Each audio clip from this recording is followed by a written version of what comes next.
이달의 한국판 뉴딜에 선정된 분들을 만나보는 릴레이 기획 시리즈 인터뷰 코너입니다. 지금은 뉴딜 시대. 자, 오늘은 대통령 직속 탄소중립위원회 녹색생활분과 위원장을 맡고 있는 명지대학교 건축학부 이명주 교수 전화 연결해서 이야기 들어보도록 하겠습니다. 교수님 안녕하십니까? 네, 안녕하세요. 네, 교수님께서 제로 에너지 그린 리모델링 전문가시라고 제가 들어서 일단 저희가 네. 본격적인 이야기를 나누기 전에 그린 리모델링의 좀 정확한 의미를 짚었으면 좋을 것 같아서요. 네. 어떻게 리모델링을 하는 게 그린 리모델링인가요? 네. 일반적으로 모든 건물이 노후화가 되면 리모델링을 합니다. 네. 근데 리모델링을 하는 목적은 인테리어를 개선한다든가 건축물 외관을 개선하는 데 목표가 있었는데요.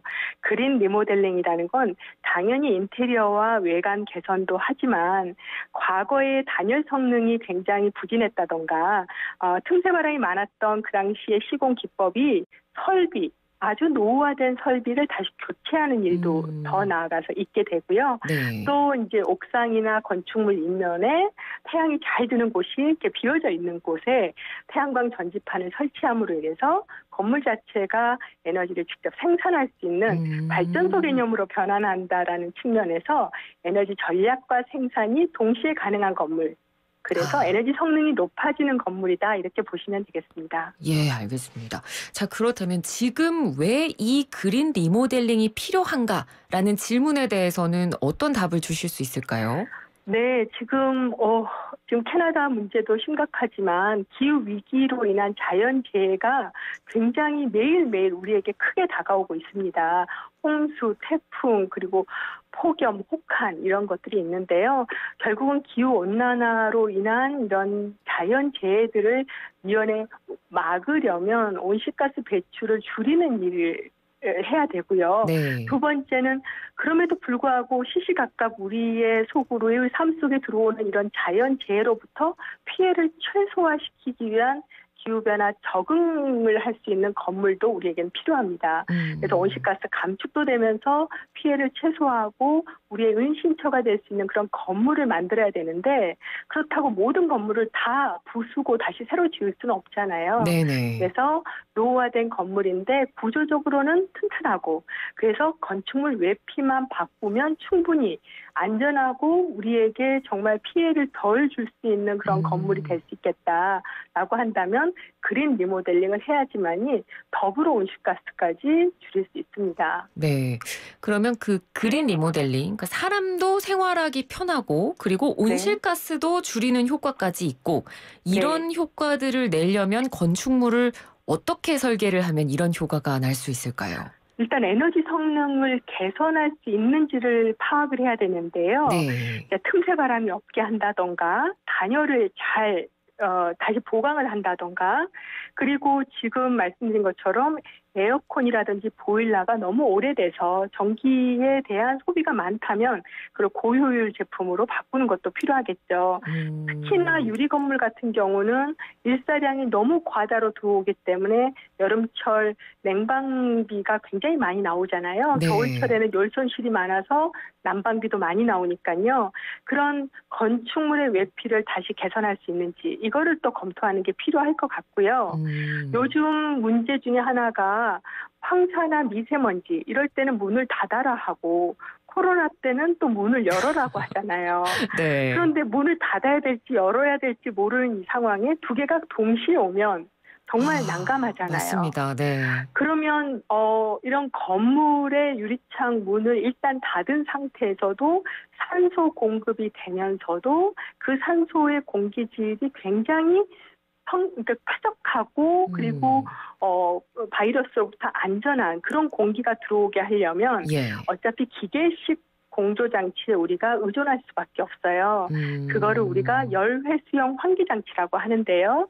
단순히 청정기 개념이 아니라 공기를 순환시키는 시키는 그런 기계 장치가 들어와야지 네. 우리가 문을 다 닫아서 미세먼지, 황사, 바이러스가 있더라도 결국 실내 공기는 항상 산소로 가득하고 그리고 이산화탄소는 배출이 되고 그러면서도 바이러스로부터 안전하면서 실내 공기가 굉장히 쾌적해지는 그런 효과를 누릴 수 있으니까 그런 장치들도 설치를 해야 되고요. 네. 마지막으로 이제 또 하나 더 한다면은 결국 에너지 생산 장치죠.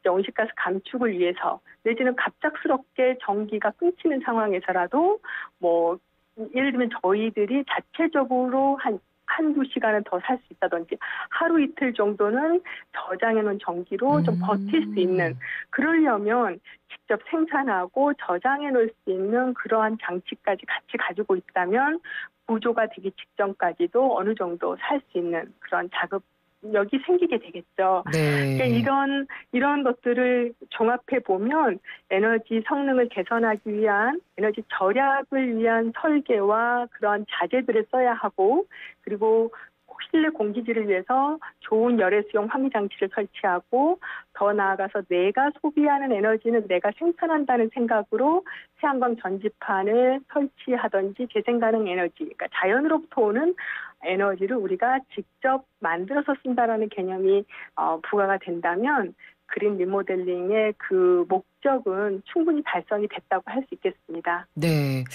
지금까지 쭉 이제 그린 리모델링이 어떤 개념인지를 이제 자세히 설명을 해주셨는데 제가 듣기로는 와 이게 현실적으로 가능할까 그런 생각이 좀 들기도 하고 와 이런 집이 있다면 나도 살고 싶다 좀 이런 생각도 동시에 드는데 네. 그 국토교통부 R&D 프로젝트였던 노원 에너지 제로 주택을 교수님께서 설계를 하셨다고 들었거든요. 이게 어떤 건가요?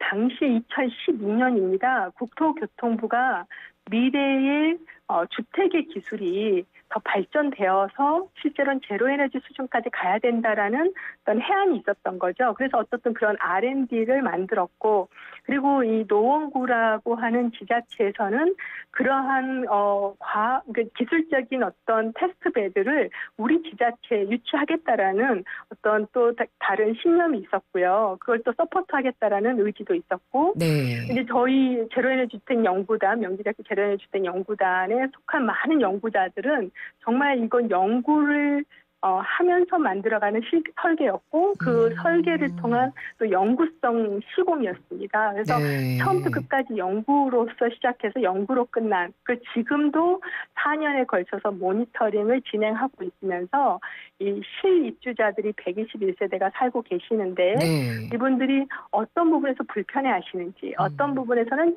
약간 좋아하시는지 그리고 그분들이 어느 정도 에너지를 쓰고 계시는지를 계속 지금 명지대학교 ITN 제로에너지 건축센터에서 지금 모니터링을 하고 있습니다. 아 그러시군요. 이게 장기 프로젝트로 지금 진행이 되고 있는 그게 부분이고요. 네. 기획부터 완공까지 5년이 걸렸고요. 네. 그리고 모니터링을 지금 4년째 하고 있으니까요. 12년부터 시작해서 지금까지 진행 중입니다. 네. 어쨌든 국토교통부 지자체 명지대학교 연구단이 사실 첫 삽을 떠서 하나의 5년에 걸쳐서 완성품을 만들어냈는데 이 완성품을 만들어냈다는 게 중요한 게 아니라 실입지자분들이 들어오셔서 행복주택으로 살고 계시고요. 그분들이 검증을 해주시고 여기서 저희가 문제점을 발굴할 수 있었고 또 네. 장점도 발굴할 수 있었고 이게 어떤 지금 도약의 과정인 것 같고요. 예. 이 과정을 통해서 이제 앞으로 탄소 중립 시대에 확산이 되기를 지금 기대하고 있습니다. 네. 저희가 지금 시간이 얼마 없어서 마지막으로 한 가지 질문만 더 드릴게요, 교수님. 요즘 네. 환경 이슈가 중요한 문제로 대두되고 있어서 다들 이제 중요성은 인식을 하고 있습니다만, 일각에서는 멀쩡히 잘 있는 건물을 사는데도 지장 없는데 굳이 돈 들여서 그린 리모델링 할 필요 있냐. 이렇게 곱지 않게 보시는 분들도 계실 것 같거든요. 네. 이에 대해서 교수님께서는 어떤 의견 주시겠습니까? 우리나라 전체 온실가스 배출량의 25%가 건물에서 만들어지고요.